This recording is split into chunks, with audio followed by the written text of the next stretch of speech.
Hi, this is Jane Mason here from Virtuous Bread, and I'm doing this little video, not even at the height, possibly at the beginning, maybe the middle, nowhere near the end of the coronavirus outbreak and crisis.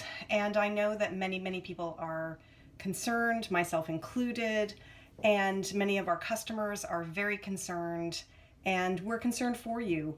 And the reason I'm doing this video is, one, to reach out and say hello to everybody and to thank you for your custom and your loyalty, before and during, and we hope after this coronavirus.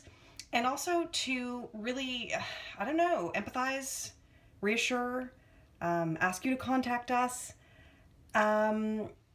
It's difficult to know what to say. Everyone is concerned about different things. Everybody's concerned about the same things. We're concerned about how to stay healthy.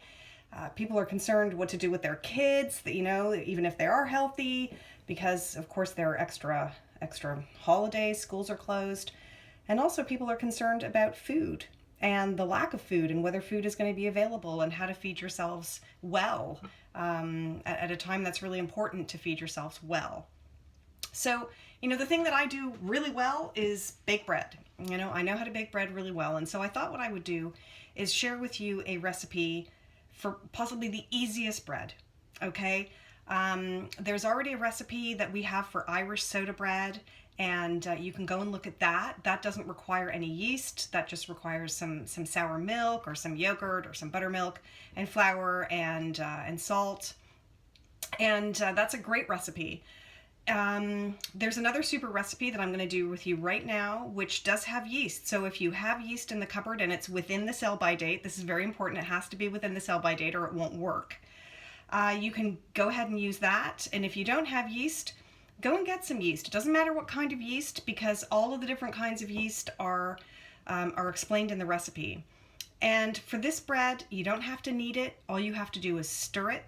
You put it in the fridge overnight, and the next day you bake rather blobby, wonky bread rolls.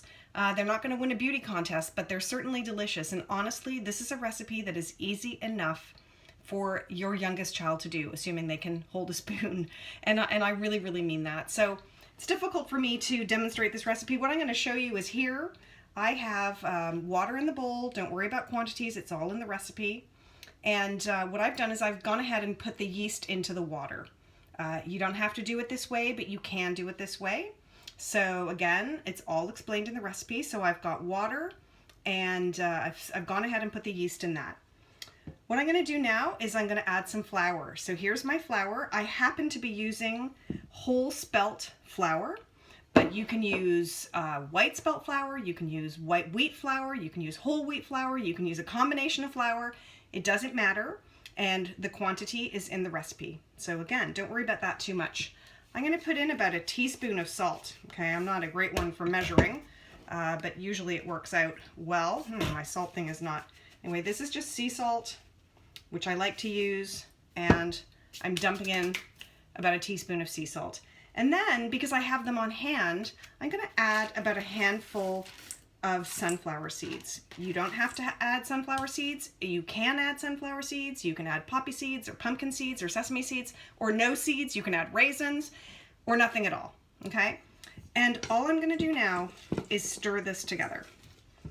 This is all that is required for this recipe. Once again, you don't have to knead it. You don't have to do anything clever with it. The day before or the night before you wanna bake, so you could get into a little routine of putting this together every night. And let me tell you something, my friend Sabine, who's a big resistor, she's actually making a sourdough starter after me bugging her for about 20 years to make a sourdough starter. So she's so concerned that she's making a sourdough starter, so that's pretty exciting. So look, I have stirred this together. It looks like this. Okay, it's a blob in the bowl. And now all I'm going to do, that's it, stir, 30-second job. I'm going to put a shower hat over the bowl. If you don't have a shower hat, you can use cling film or plastic wrap. And I'm going to put this in the fridge. And there's going to be a separate video of what to do with it tomorrow morning and what it looks like. So let me just remind you what it looks like. It looks like this, blob in bowl, okay? So tomorrow, I'm going to take it out and make another little video about what to do with it when you take it out. So I look forward to seeing you all again tomorrow. Bye for now.